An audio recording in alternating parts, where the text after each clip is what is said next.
Alright guys, in today's video we are talking about RPE, which is rating of perceived exertion. And why we're talking about this is because we need to figure out if some of you guys are lifting like Sally's and should be pushing yourself more than you actually are.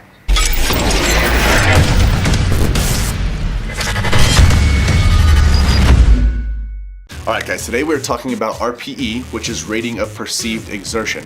And the reason that we're talking about this is because I think that some of you out there could be lifting a lot more and you're currently just training like a Sally in the gym, to be frank. So here's the deal, RPE in the past has been used for cardiovascular activity. It's measured on a scale of 1 to 10.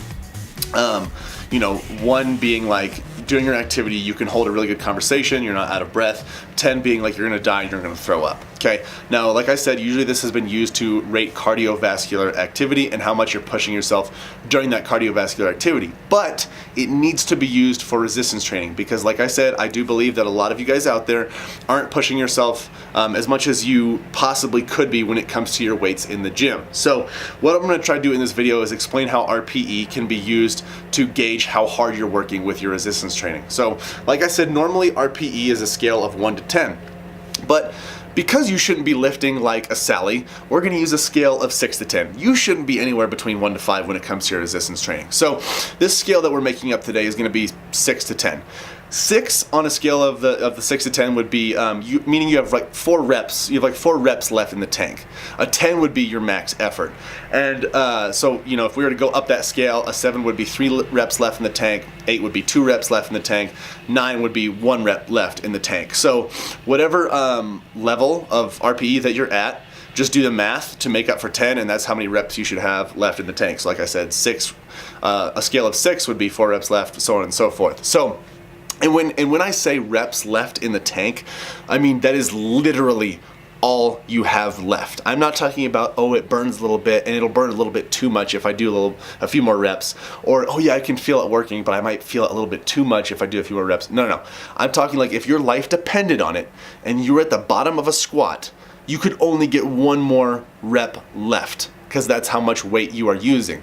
That's how you guys should be gauging your workouts. Now, this does not mean that every single set you should be going to failure, complete failure every single time, because if you want to progress every single week in your lifts and your movements and your weight, you got to make sure that you're not completely frying your central nervous system. So a good rule of thumb, a good range is to stay between 7 on a scale of 7 and 9 for RPE. So 7 meaning you have 3 reps left in the tank, 9 meaning you have 1 rep left in the tank. So if I have a set of 3, or if I have 3 sets of 12 reps, for example, my first set of 12, I might use the exact amount of weight that's going to get me at a 7 RPE, meaning I have 3 reps left in the tank, meaning I would completely fail at 15 reps. Okay, so that's where I would start out for my first set of 12. Now, if I want to increase the weight, I might increase the weight to where I'm now at an 8, where I have 2 reps left in the tank. I'm stopping 2 reps short of complete failure. And then on my last set, I'm going to bump the weight up again, and I'm going to be done 1 rep short of complete failure. And like I said, complete failure means complete failure. If I'm doing a shoulder press, a seated shoulder press, and I'm pressing up, and I'm trying to get myself to a 9 for a set of 12. So if I'm trying to do a set of 12 and I want to stop at 12 reps at an RPE of 9, that means I do rep 12, and it is so difficult that I know if I try to do 13, I'm going to get it done. But after 13, that's it. I'm fried. I would not be able to move the weight up anymore. Okay, so that's where you should be flirting when it comes to picking the right amount of weight for your sets and reps. You want to be flirting between 7 and 9. Like I said, you don't want to go to complete failure for every single set because your central nervous system is going to be fried and you won't be able to adapt and progress with your strength. So flirt between 7 and 9, stopping just short of 3 reps left in the tank and 1 rep left in the tank. Make sure you guys are slowly increasing your weights each set. And I understand that, especially if you're a beginner lifter, it is hard to figure out what that number means for you. So flirt with a little bit. If you have a set of 12 and you're using a certain amount of weight and you're not really sure what failure looks like, just keep going.